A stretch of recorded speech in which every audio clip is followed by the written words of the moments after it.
Բարի օր, առաջին լրատվականը շարունակում է իր աշխատանքը ուղիղ եթերում, առաջիկա ժամերին տաղավարում կաշխատեմ ես Արևիկ Սահակյանը եւ այսպես այսօր վաղ առավոտից իրավապահ ուժային համակարգում հրաժարականների իսկական շքերթ է առավոտյան հայտնի դարձավ, որ հրաժարականի դիմում է ներկայացրել Հայաստանի գլխավոր դատախազ Գևորգ Կոստանյանը։ Պաշտոնական հաղորդագրության մեջ որպես հրաժարականի պատճառ նշված է նրա առողջական խնդիրները։ Կոստանյանի հրաժարականի դիմումը արդեն իսկ ընդունվել է Հանրապետության նախագահի կողմից, ավելին արդեն իսկ կա նոր նշանակում ժամանակավոր պաշտոնակատարի, այդ պաշտոնում նշանակվել է Կոստանյանի տեղակալ Արթուր Դավթյանը։ Եվս մեկ հրաժարականի կամ ավելի ճիշտ պաշտոնանկության մասին Սերժ Սարգսյանի որոշմամբ պաշտոնից ազատվել է Հայաստանի Հանրապետության կառավարությանն առընթեր ազգային անվտանգության ծառայության տնօրենի առաջին տեղակալ Հրանտ Եպիսկոպոսյանը, մեկ այլ որոշմամբ Կարապետ Դավթյանը նշանակվել է ԱԱԾ տնօրենի առաջին տեղակալ։ Պաշտոնակությունները շարունակվում են նաև Հայաստանի ոստիկանական համակարգում։ Մասնավորապես հայտնի դարձավ, որ այսօր ոստիկանապետ Վլադիմիր Գասպարյանի հրամանով զբաղեցրած պաշտոնից ազատվել է Երևան քաղաքի վարչության նոր նորքի բաժնի պետ Արմեն Վաթյանը, որպես պաշտոնակության պատճառ ոստիկանության հասարակայնության հետ կապի եւ լրատվության վարչությունից նշվել է, որ աշխատանքային պարտականությունները պատշաճ չկատարելն է։ Վաթյանը ազատվել է աշխատանքի ծառայողական պարտականությունները ոչ պատշաճ կատարելու, անբավարար օպերատիվ կանխարգելիչ միջոցառումներ ձեռնարկելու համար, որի արդյունքում հուլիսի 19-ին տուժել են քաղաքացիներ, ոստիկաններ, նաև միջադեպ է գրանցվել տարածքում նկարահանում կատարող լրագրողի հետ, ասել են ոստիկանությունից։ Հիշեցնենք, որ խոսքը վերաբերում է հուլիսի 19-ին Սարի թաղում տեղի ունեցած դեպքերի հետ։ Հավելեմ նաև, որ երեկ էլ պաշտոնանկ էր արվել Էրեբունու բաժնի պետը, ոստիկանապետը։ Այս պահի դրությամբ այսքանը, առաջարկում եմ կարճ տեղափոխվենք, ապա կվերադառնանք տաղավար եւ կշարունակենք մեր զրույցը Քաղաքավիացիայի վարչության նախկին ղեկավար, ազգային ժողովի նախկին պատգամավոր Շահեն Պետրոսյանի հետ։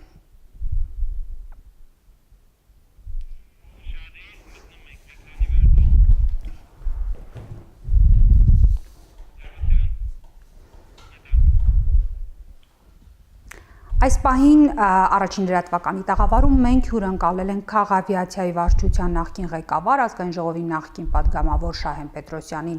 Բարի օր, պարոն Պետրոսյան, շնորհակալ եմ մեր հրավերը ընդունելու համար։ Եվ այսպես, պարոն Պետրոսյան, երեկվանից սկսած կարծեք թե իրավապահ համակարգում հրաժարականների շարք է, չնայած այն հանգամանքին, որ Սերժ Սարգսյանը իր նախորդին ունեցած ելույթում շնորհակալություն հայտնեց իրավապահ մարմիններին, սակայն այս հրաժարականները կարծեք թե խոսում են այն մասին, որ նրանց աշխատանքը այդքան էլ պրոֆեսիոնալ չի եղել, ինչպես գնահատեց Սերժ Սարգսյանը։ Որն է ձեր գնահատականը, արդյոք այս հրաժարականները բավարար են, մասնավորապես ոստիկանության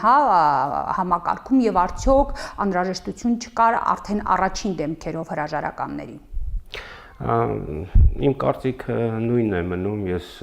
կողմ եմ, որ ոչ լեգիտիմ իշխանություն է, իշխանության բուրգի վրա գտնվող գագաթին գտնվող մարդը պետք է հրաժարական տա, այս իրավիճակը իր պատճառով է ստեղծվել իր ղեկավարած տարիների եւ նախորդի ղեկավարած տարիների հետևանքն են այս ամեն ինչը։ Հիմա այս մանր-մունր տենց հրաժարականները առ ոչինչ են, որտեվ սա արդեն կոսմետիկ բնույթ է կրում։ Այնուամենայնիվ գլխավոր դատախազինը չենք կարող ասել մանր-մունր, ինչով եք ձեր տպավորությունը պայմանավորում հրաժարականը հենց այս փուլում եւ նշվում է, որ առողջական խնդիրներ ունի, նաև ես ուզում եմ հավելել, որ ազգային անվտանգության ծառայության քննչական բաժնի ղեկավարը հրաժարական տվեց եւ պաշտոնական պարզաբանումը նշվեց, որ նա թոշակի է անցել, այսինքն հենց հիմա այդպիսի պարզաբանումներով հրաժարականները։ Դե գիտեք, ես կոնսպիրոլոգիայի կողմնակից չեմ, որ ինչ-որ քաղաքագետ ինչ չեմ համարում, որ ասենք թե չգիտեմ, պարզեմ, ինչ-որ պաշտոնական ասել են, ես դա եմ ընդունում, պաշտոնական վարկածը, թե իրականում ինչն է պատճառը, ես չեմ կարող ասել, միգուցե ինչ-որ մեկը մյուսի ոտքը տրորել է։ մեր իրականության մեջ այդպիսի դեպքեր շատ են եղել։ Հենց այս մարդ կարող է շատ լավ աշխատի, իրան հեռացնեն աշխատանքից յուրայինի նշանակեն, չէ, մարդ կարող է շատ վատ աշխատի, բայց տարիներով մնա իշխանության։ Այսինքն, այս վերջին 15 օրերի գործողություններով չէ պայմանավորում սա։ Չեմ կարծում, որ դրանով է պայմանավորված, որովհետև եթե դրանով պայմանավորված է, առաջերտին Երանոսյանին պետք է հեռացնեին։ Եվ այդ բանդան, որ Սարի թաղի վրա հարձակվեց ժողովրդի վրա եւ հատկապես լրագրողների վրա, այդ բանդան պետք է պարզ է, ինտերնետում ամեն ինչը կա, բոլոր լուսանկարները կան, արդեն ասում են ով ով է եւ այլն, այդ դեպքում պետք է այդ մարդկանց, ովքեր որ չգիտեմ ինչաբեր են տվել, դրանց բերանը գցելու ուղղորդել դեպի ժողովրդին ծեծի ջարդի կամ այնտեղ մարդու աչք են հանել։ Չգիտեմ, իրանց մոտ արդեն սովորություն է դարել։ Շուշան Պետրոսյանը հայտարարում է, որ աչքեր կհանեն ու իրականություն դառավ։ Հիմա մնում է Շմայսի ասածները իրականություն դառնա։ Դրան ենք սպասելու։ Հասկանում եք, նես որ այս իրավիճակը որ ստեղծվել է, ես համարում եմ, որ սա միջին դարերի ռուսական ապրիչյանը Իվան Ահեղի ժամանակվա այս ապրիչյանն է ստեղծվել։ Եթե այդքան ուժ ունեք դուք ոստիկանական, ուղարկեք բանը սահման։ Մեր ժամանակ, Վանո Սիրադեղյանի ժամանակ բոլոր ոստիկանները սահմանում էին հիմնականում, հերթափոխում։ Այսինքն դուք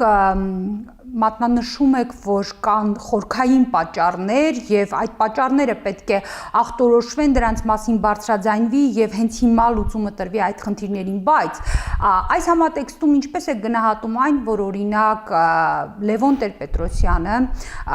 հուլիսի 22-ին ճիշտ Սերժ Սարգսյանի հետ միաժամանակ հանդես եկավ կատարվածի հետ կապված ուրեմն ուղերձով իր գնահատականը հնչեցրեց եւ նա ինչպես եւ Սերժ Սարգսյանը նշեց, որ պատճառների մասին չի ուզում խոսել, որովհետև կարծում է հիմա դրա ժամանակը չէ։ Հնարավոր է, պարոն Պետրոսյան, առանց պատճառների մասին խոսելու, առանց այդ պատճառները վերհանելու հասնել ինչ-որ իրավիճակի բարելավման։ Երբ պետք է ի վերջո խոսենք պատճառների մասին։ Պատճառները հիմնական, որ ընտրություններ չկան Հայաստանում։ Դա ամենակարևոր պատճառն է, սահմանադրությունը ոտնահարվում է, որ ամեն ինչ կեղծվում է, ամեն ինչը ստի վրա է հիմնվում։ Սուտ այս նույն ռուսական այդ ազդեցությունը, որ Հայաստանի վրա հիմա կան, ինչ որ Պուտինն է այնտեղ սուտ ասում, նույն սուտը շարունակում է ստեղ, ինչ որ PR կամպանիաներ են անում եւ այլն։ Եթե հիշում եք, ինչով սկսեց Ռոբերտ Քոչարյանի պաշտոնավարությունը, Արմենիկումով։ Դրա նման համաշխարհային սուտ աշխարհում, եթե հիշում եք իհարկե։ Մարդիկ մոռացել են արդեն դրա մասին։ Իհարկե հիշում ենք Սերժ Սարգսյանը առաջինը որպես ազգային անվտանգության նախարար Եթե 80-ական թվականներին մենք ասում ենք ժողովրդի մեջ մենք ջերմուկով կամ մոլիբդենով մենք Հայաստանը կպահենք, 98 թվականին Արմենիկումով պետք է Հայաստանը բարգավաճեր։ Բայց հիմա որն է այս սուտը, պարոն Պետրոսյան։ Ամբողջ իր ելույթը ստի վրա էր։ Էլ ինչ ասեմ, այն իր խոստումները եւ ելույթները իրար լրիվ հակասում են։ Հենա փարկասո ինտերնետ հիմա կա 2008 թվին այդքան տարածված չէր ինտերնետ ինչքան հիմա մենք ուղիղ եթեր են ժամանակ չունեինք 2008 թվականին եթե հիշում եք մենք դիսկեր էինք բաժանում չէ դիսկերով էին մարդիկ իսկ բոլորը այդ հնարավորություն չունեն դիսկերը նայելու չէ կամ այդ շատ դեպքերում զալալ չունեն նայելու իսկ հիմա ինտերնետը կա երևի Հայաստանը մի 50-60%-ով ինտերնետ տարածումը կա եւ այս բաները հաղորդումները բոլորը նայում են հիմա հեռուստացույց նայողները շատ քիչ են ասեմ ձեզ, կան իհարկե սերիալ նայողները, բայց հեռուստատեսությամբ արդեն ոչ ոք լուրեր չի նայում։ Նայում են ձեր ծրագիրը ուղիղ եթերի, ասենք թե A1+-ին են նայում, Ազատությունն են նայում եւ այլն, այսինքն ընտրություն կա։ Եվ ոնց է ներկայացնում է, դա Civilnet-ը կա։ Այնուամենայնիվ, պարոն Պետրոսյան, այդ հարցին ուզում եմ վերադառնանք, եթե դուք հանդիսանում եք այդ քաղաքական ուժի ներկայացուցիչը ՀԱԿ անդամ եք, ձեր կարծիքը, ձեր գնահատականը արդյոք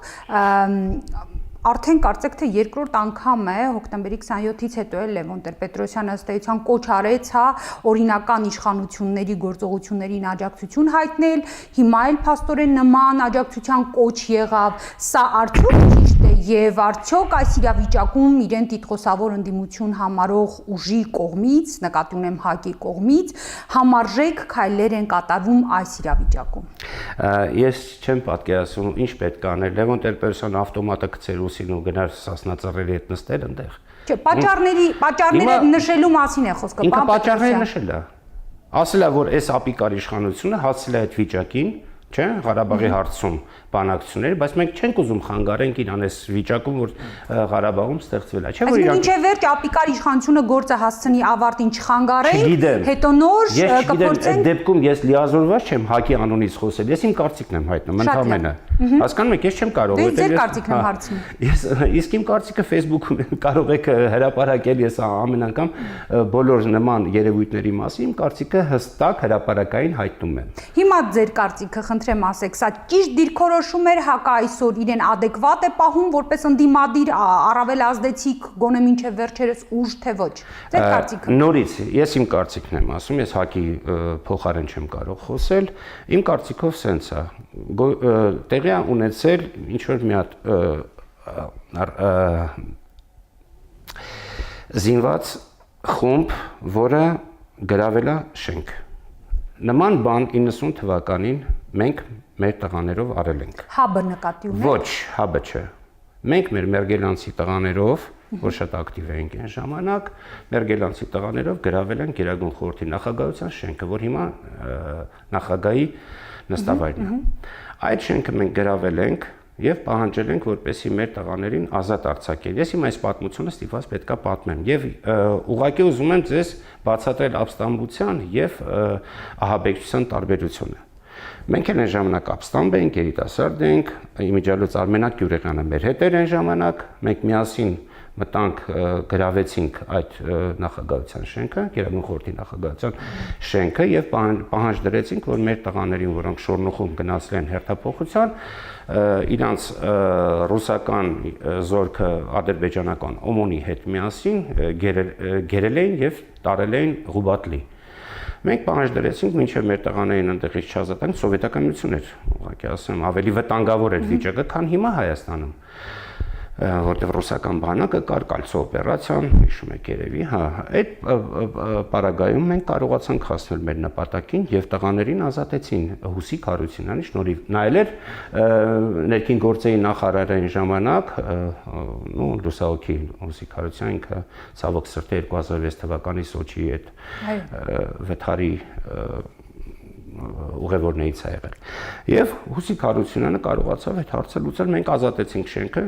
գիշերվա կողմը արդեն, հանձնեցինք միլիցիային եւ դուրս եկանք, մեր պահանջները բավարարվեց։ Եվ բանակցությունների մեջ էինք մենք այն ժամանակվա ներքին գործերի նախարարի հետ։ Իսկ Հրանտ Ոսկանյանը, որ փաստորեն փաստացի Հայաստանի ղեկավարն էր, նա փախել էր։ Հիմա եթե զուգահեռներ անցնենք, շագրավ բան հիշեցրեցիք, հիմա եթե զուգահեռներ անցկացնենք այս գործընթացի հետ, այս վերջին իրադարձությունների, ինչու ամեն դեպքում հնարավոր չեղավ այդ ամենը իրականացնել առանց զոհերի, առանց ահա այսպիսի մեծ թվով վիրավորների, առանց այդպիսի ցնցումների, որ կողմից էր ավելի մեծ սխալ։ Որտեւ Սերժ Սարգսյանը իրան մաչոյի պես է պահում, ինքը մաչիզմի այդ բանի բարտույտի տակ է գտնվում, ոնց թե ես տերորիստների հետ գնամ բանակցությունների, բաման ինքը տենց է մտածում։ Իրականում ինքը շատ բայց գնաց չէ, Վիտալի Բալասանյանի միջոցով գնաց ի վերջո։ Կներեք, էլի, նա պահանջներից գոնե մի մասը պետքա կատարեր։ Բանակցությունները այդպիսին են, փոխզիջումային։ Եթե նա ազատ արձակեր Շանթ Հարությունյանին, Հայկ Գյուրեղյանին, Շանթ Հարությունյան եւ ընկերներին, Վլադիմիր Ավետիսյանին,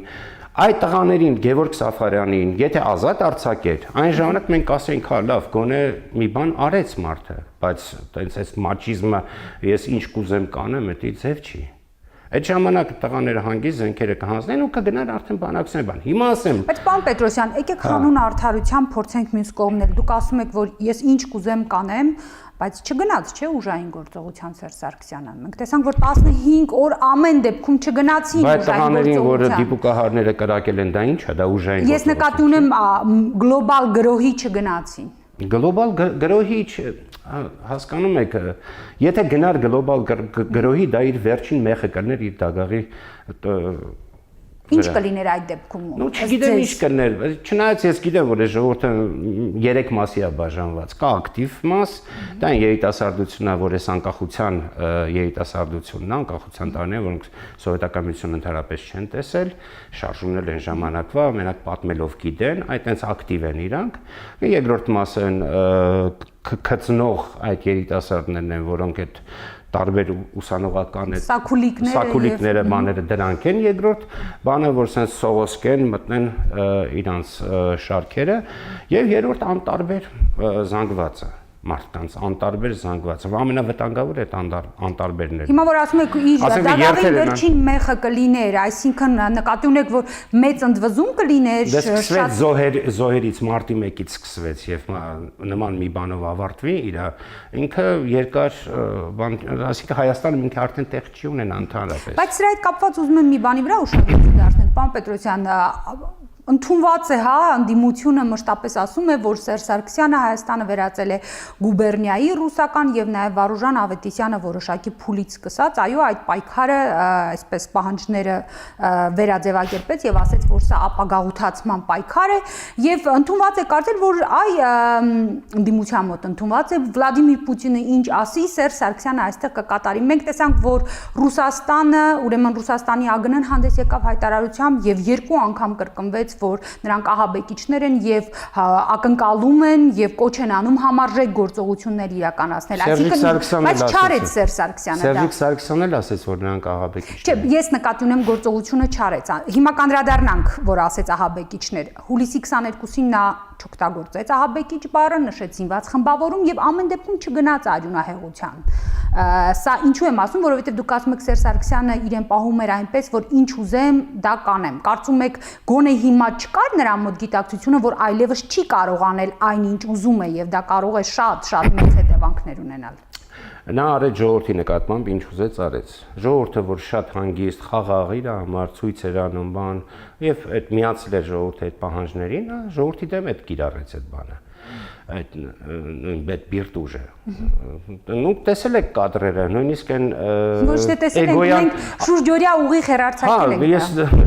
անդադ հետևում էի ձեզ իհարկե մի երկու անգամ էլ ես եմ մասնակցել բայց շատ пассив եմ մասնակցել որտեղ այն հարթակում գտնվող մարդկանց կողքին ես չէի կարող հայտնվել բացի Ռուբեն Հախվերդյանից իհարկե հա իմ ընկերն է ուղղակի հա բայց Ռուբեն Հախվերդյանը որոշակի փուլից իդեպ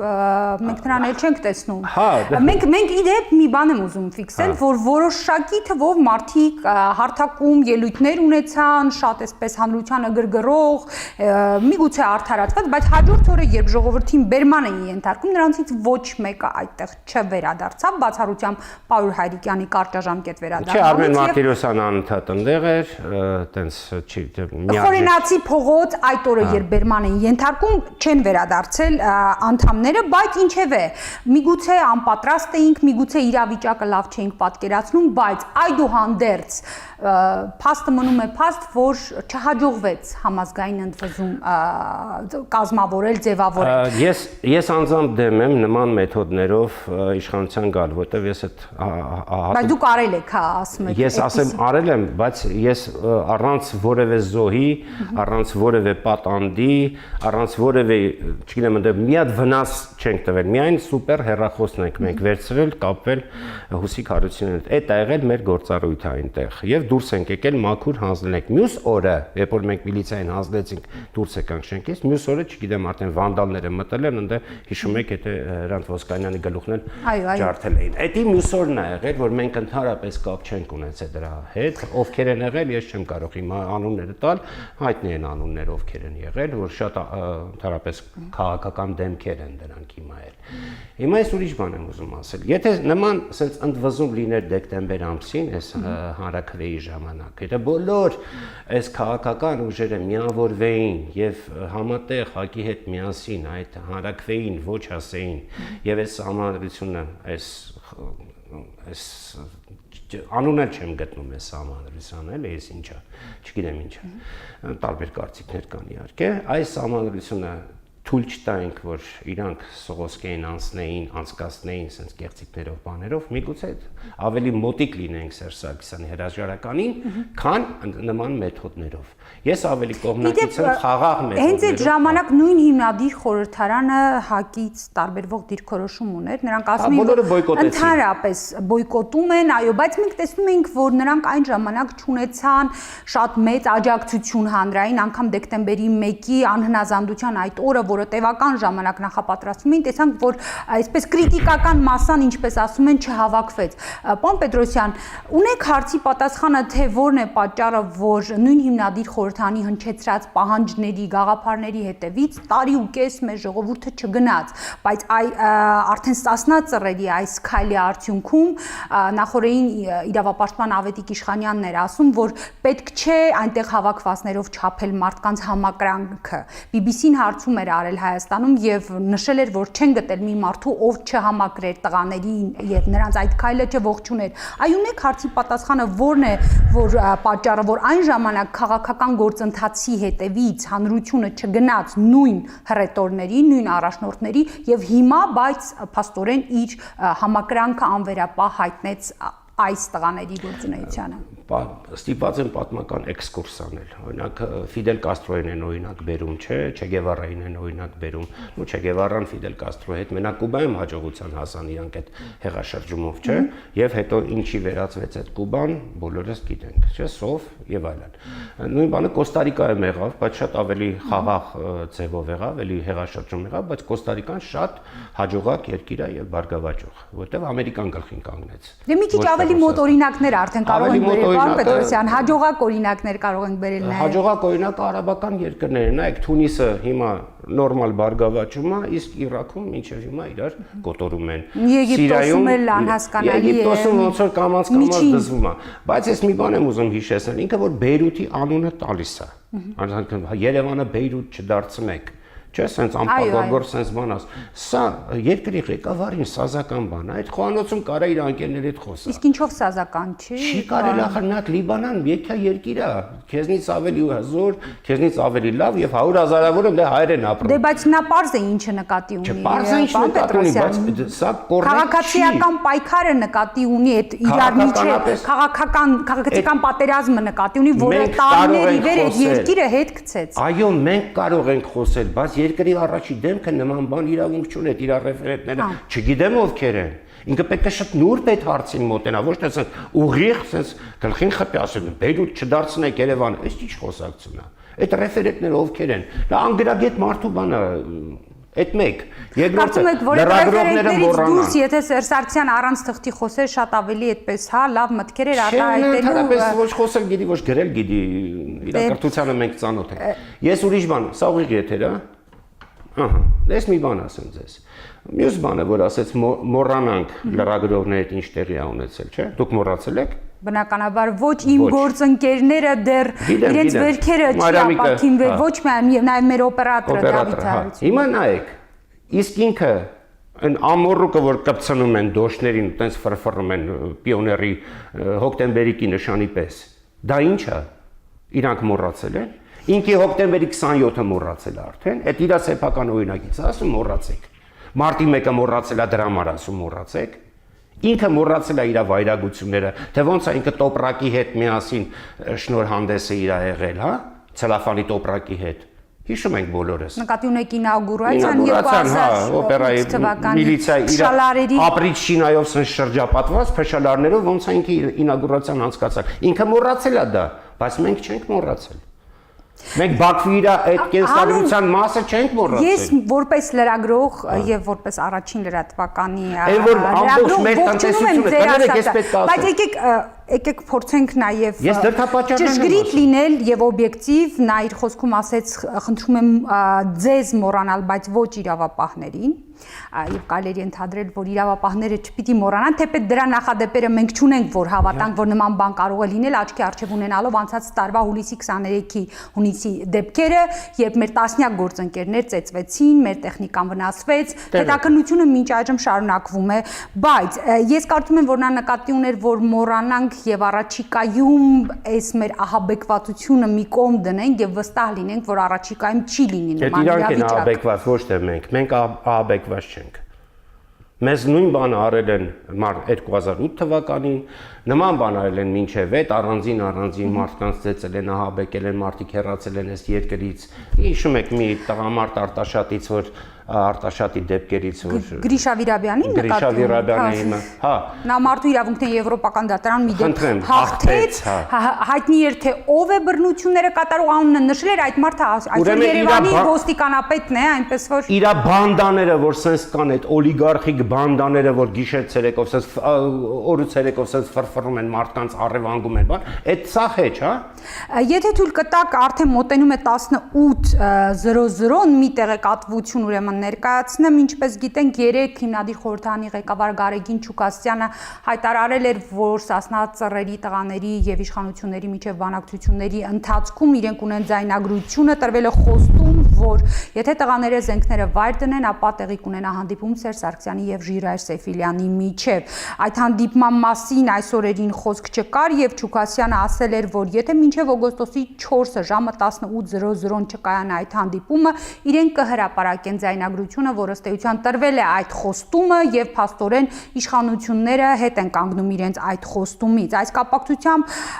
նախագահի մամուլի քարտուղար Վլադիմիր Հակոբյանից Արմլուրը փորձել է ճշտել արդյոք կայանալու է այդ հանդիպումը, ինչին ի պատասխան Հակոբյանը ասել է իրավիճակները հիմնականում պարզաբանված են, նախագահի երկու ելույթները կան այդ թեմաներով, դրան ավելացնելու բան չունենք։ Լրատվականի ճշգրտող հարցին այնուամենայնիվ հանդիպում տեղի կունենա թե ոչ, նա ասել է ես ասացի հիմք ընդունենք նախագահի երկու ելույթները, ինչից կարելի է դատել նաև արդեն ժամը հաշվի առնելով, որ այդ հանդիպումը չի կայանա եւ ըստ ամենայնի կարող ենք առաջիկայում սպասել Գարեգին Չուկասյանի կողմից հրապարակված այդ ձայնագրության այն լինելու դեպքում սիրելի հեռուստադիտողներ մենք անմիջապես ձեզ կներկայացնենք։ Ինչ եք կարծում, եթե այնուամենայնիվ կայանար նման հանդիպում, սա ինչ կարող էր տալ, կարող էր փոխել իրավիճակը եւ մյուս կողմից էլ որքանով էր ընտրված նախագահի եւ քաղաքական մինչ այս գոնե մարգինալ համարվող ուժի ղեկավարի հանդիպման այս պահանջը ի սկզբանե օրինաչափ։ Ես կարծում եմ, որ Ժիրայր Սեֆիլյանը այդ հանդիպման ժամանակ պետք է այդ պահանջները դներ, որ քաղբանտարկյալներին այդպիսի կոշտ վերաբերմունք, որ 10 տարի են խեղճ տղային Հայկ Գյուրեղյանին Սարսափելի ընդամենը մի հատ խաղալիք ատրճանակով կրակելու համար, այն Գևորգ Սաֆյան տոնածառի համար։ Նա սովետական միությունը, ասենք, դա կարող էր որակել որպես խուլիգանություն 15 սուտկա տալը, ենթադրենք։ Հա, բայց 10 տարի տալ են, 6 տարի Շանթին տալ, ոնց Սուսերով բարի համար Շանթ Հարությունյանի երեխային էլ հետը։ Հասկանում եք, նա ուղղակի Շանթը պաշտպանել է իր որդուն, որդին պաշտպանել է հորը։ Ընդամենը դա եղել, վիդեոները կա, ամեն ինչի կա, ինքը չի արձակվել։ Իսկ ամբողջ աշխարհում այդ մարգենեցով, որ կրակում են փողոցներում, ասես փոքրիկ սալուտներ են անում, այդ ամբողջ աշխարհում միտինգների ժամանակ դա արվում է։ Իրանք հեծանիվ չեն հույնել Շանթենք, այդ դրա վրա սաղ գնաց, որ պայթուցիկ են օգտագործում։ Այ Ժիրայր Սեֆիլյանն իմ կարծիքով պետք է այդ խոսակցությունը, եթե ձայնագրվեր նորից, ինքը Սերժ Սարգսյանը, եթե հետ կանգնի, այդ նույն իր հերթական սուտը կլներ։ Հիմա եթե Չուկասյանը դա հրապարակի այդ այն ինչ որ Սերժ Սարգսյանը իբր ասել է, չգիտեմ, ես մոմ չեմ պահել, ես չգիտեմ ինչ եմ իրական խոսացել, եթե կա այդ ձայնագրությունը, եթե fake չի, ասենք թե կլինի, որ եթե չկատարի իր խոստումը, հերթական սուտն է, ինչի վրա, որ մեր ամբողջ երկիրը մինչև հիմա այդ հերթական իրանք եկել են Այսինքն ուղղակի եւս մեկ անգամ կֆիքսվի այն ինչ արդեն բոլորի համար եւս մեկ անգամ սուտ է։ Պարոն Պետրոսյան, եւ ուզում եմ մեր զրույցը ամփոփենք հետեւյալ հարցով, դուք նշեցիք, որ ահաբեկչություն որակվեց, այո, երկրի նախագահի կողմից կատարվածը եւ այս օրերին հեղինակավոր փորձագետները նաեւ արտերկրից դեռ առաջին օրերին, հա, այս գործողությունների նշում են, որ այսքան հանգստությամբ միանգամից մի օգտագործեք ահաբեկչություն բառը, որովհետեւ սա շատ վատ հետևանքներ է ունենալու ձեր երկրի համար, ոչ միայն քաղաքական առումով, այլ նաեւ տնտեսական առումով։ Ես կուզենամ, որ մենք անդրադառնանք հարցին, թե այ ինչպիսի հարված հասցրեց այս ամենը մեր երկրի տնտեսությանը։ Սերժ Սարգսյանն էլ իր խոսքում ըստ էության առանցին նշեց, որ սա մեծ հարված էր մեր երկրի տնտեսությանը։ Այս ցնցումները ինչ ազդեցություն կունենան առանց հայտել ողբալի վիճակում գտնվող մեր երկրի տնտեսության համար։ Առաջի հերթին զբոսաշրջությունը, որ պակասել է էապես, նո այդ սկսվել է ապրիլյան այդ պատերազմի 4-օրյա պատերազմի դեպքերից սկսվեց, որ զբոսաշրջիկներ չեն գալի։ Ես ինքս քաղաքում ֆրֆռում եմ ու նկատում եմ, որ ասենք թե առաջ Արմենիայի մոտ հրապարակում լիքը նստած էին բոլորը։ Իսկ հիմա մենակ ասենք թե ընդ Սուրեն Խաչատրյանն է, Ռիսկան ու Վարդան Այվազյանը, մյուս ախալքալակցին։ Այդտենց իրանք են մենակ այնտեղ նստում, էլի։ Սփյուռքայություն էլ չի գալի Հայաստան։ Իսկ այն ինչ տեղի ունեցավ Արսինե Խանջյանի հետ, այդ դեպքն ընդհանրապես դա խայտարակություն էր ուղղակի։ Ասում ես, չէ, չի նշանակում, որ մեզ կարելի է տանել բերման տարմանի ենթարկել, իսկ իրան չի կարելի։ Նույնիսկ այնտեղ դեպքեր ա եղել, որ օտար երկրացիներ են, անգլիացիներ են ինչ որ եղել, այդ անգլիացիներին բռնել, զորով տալել, տատիկին որ բռնել տալել։ Այս պայմաններում ելով կուզենա Հայաստան գալ, եթե ասես բռի ոստիկանություն ունենք մենք։ Որոնք ոստիկանություն չեմ համարում դրանց։ Բայց սրան զուգահեռ օրինակ Հովիկ Աբրահամյանը հայտարարում է, որ մեր տնտեսությունը թևակողել է որակապես նոր աճի փուլ։ Միշտ այդ անեկդոտն եմ հիշում Դեմիրճյանի ու Իսահակյանի հետ կապված, որ Իսահակյանը գալիս է սեքսապաթոլոգի մոտ, ասում է, «Էլ տղամարդ չեմ», ասում է, «Դե վարպետ հերիք է, էլի, բաս մախա Դեմիրճյանը 80 տարեկան է դեռ»։ Ինքը մինչև հիմա տղամարդ ասում, ով ասել, ինքը, դե դու էլ ասա։ Հիմա Հովիկ Աբրահամյանը մի հատ սխմեք ինտերնետում իր մականունը, սխմեք իր մականունը ինտերնետում, տեսեք ինչ է բերում։ Դե կարծում եմ դա սխմելու կարիք չկա։ Եթե քո ղեկավարությունը մականունավորներ են եւ մնացած Ալիբաբա եւ 40 ավազակներն են, այդ նկարը տեսել եք իրանց այդ ու հալում նազանց են Ստալինյան, Բրեժնևյան ձևի բուրըն ծափահարությունները ողջունում են այդ ես ելույթ չեմ համարում, դա չգիտեմ ինչ է։ Երկրի ղեկավարին վայել բան։ Պաշտոնապես նշված էր, որ Սերժ Սարգսյանը հանդիպել է հասարակության եւ իշխանությունների հետ, այսինքն հասարակությունը նրանց պատկերացմամբ այդ սահմանափակումն է իրանց հասարակությունը։ Այդ իսկ այդ ոստիկանությունը իրանց ապրիչինն է եւ իրանց բանդաները, թիկնապահներով, բաներով, որոնք անօրինական զինված են, այդ են։ Ես ինքս նման վիճակում հայտնվել եմ, ես գիտեմ դա ինչ բան է։ Ինձ առևանգել են եւ գործը կարճել են հետագայում։ Այ նույն այդ ապրիչինան։ Ես ոնց կարող եմ իրանց նորմալ վերաբերվել ընդհանրապես։ Եվ ոնց կարող եմ ես մոռանալ դա։ Պարոն Պետրոսյան, լավ հիմա էլ անգամ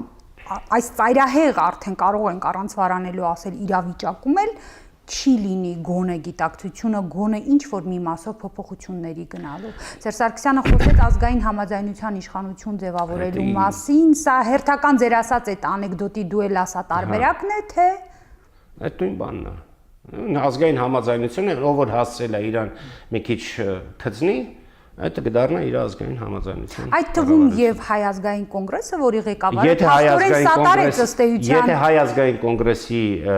ման կան այնտեղ Լյուդմիլա Հարությունյան, որը Հայ ազգային ՀԱԿ խմբակցությունն է, ես նկատի ունեմ կուսակցությունը։ Կան այնտեղ։ Նա վաղուց արդեն առանցին դիրքորոշում։ Դե հա, կարող են քծնել եւ դառնալ, եթե այդպիսիներ լինեն, Հայ ազգային, իսկ ինչի կարող են, հնարավոր է լինեն այդպիսիներ, հայ ժողովուրդը ամենտեղ են, բանն է հիմա Եթե հակում այդպիսի բաներ լինեն, ես այդ ժամանակ կմոստանամ հակի դեմ արդեն։ Շատ լավ, շնորհակալություն, ես հիշեցնեմ, որ իմ զրուցակիցը Քաղաքավիացիայի վարչության նախկին ղեկավար, ազգային ժողովի նախկին պատգամավոր Շահեն Պետրոսյանն է։ Շնորհակալություն զրույցի համար։